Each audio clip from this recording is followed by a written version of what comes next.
नमस्कार, मैं गौरव अग्रवाल फिक्र आपकी में आप सबका बहुत स्वागत करता हूं। उम्मीद है आप पूरे परिवार के साथ टीवी9 भारतवर्ष पर 9 बजे का न्यूज शो देख रहे होंगे। आइए सबसे पहले शुरुआत करते हैं इस वक्त की बड़ी खबरों के साथ। अहमदाबाद में भारत यूएई के बीच द्विपक्षीय वार्ता। पीएम मोदी और यूएई के राष्ट्रपति के बीच कुछ अहम समझौते हुए। मीटिंग से पहले अल नहायान के साथ पीएम मोदी ने एक लंबा रोड शो किया। दूसरी बड़ी खबर, पीएम मोदी ने प्रोटोकॉल तोड़कर अल नहायान का स्वागत किया। सोशल मीडिया प्लेटफॉर्म एक्स पर अल नहायान के साथ तस्वीरें शेयर करके उन्होंने भाई कहा।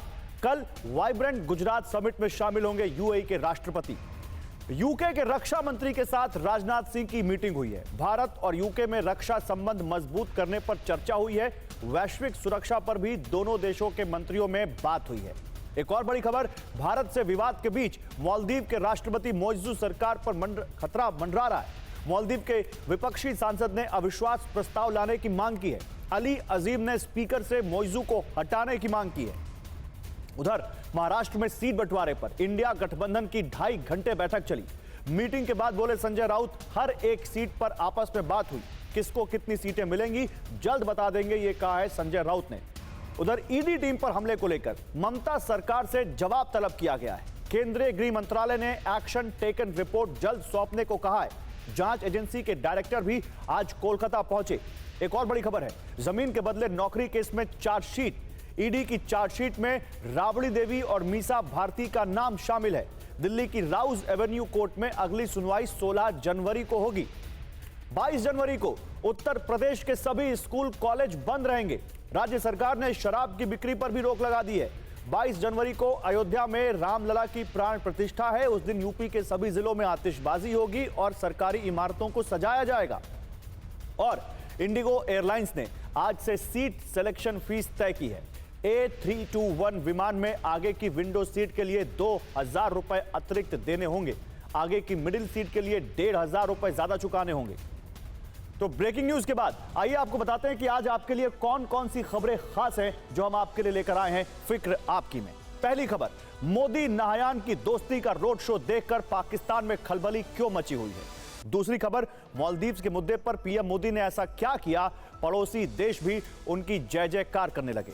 तीसरी खबर, फिक्र आपकी में एक एक्सक्लूसिव स्टोरी, बंगाल का बुलेट गैंग आपको दिखाएंगे। चौथी खबर, हार्वर्ड रिटर्न एआई स्टार्टअप की सीईओ कैसे बनी अपने मासूम बच्चे की कातिल।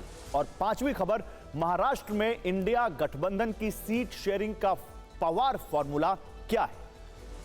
तो फिक्र आपकी की शुरुआत इस वक्त एक बड़ी खबर से आ रही है, उससे करते हैं। जगत गुरु रामभद्राचार्य के एक विवादित बयान से हंगामा मच गया है।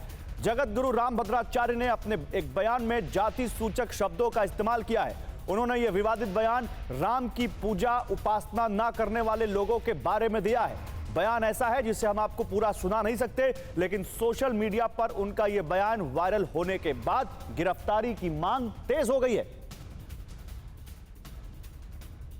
वर्ण ये लिख लो, गोस्वामी जी कहते हैं कि जो राम जी को नहीं भजता वो चारों वर्ण है। वो राम को भजने वाला उत्तम और राम को भजने वाला ये गोस्वामी जी का तात्पर्य है। यहाँ वर्ण ये लिख लो, गोस्वामी जी कहते हैं कि जो राम जी को नहीं भजता वो चारों वर्ण है। वो राम को भजने वाला उत्तम और राम को भजने वाला ये गोस्वामी जी का तात्पर्य है। यहाँ पीयूष पांडे हमारे संवाददाता ज्यादा जानकारी के साथ जुड़ चुके हैं। पीयूष, ये मामला क्या है और कहां बोल रहे थे रामभद्राचार्य?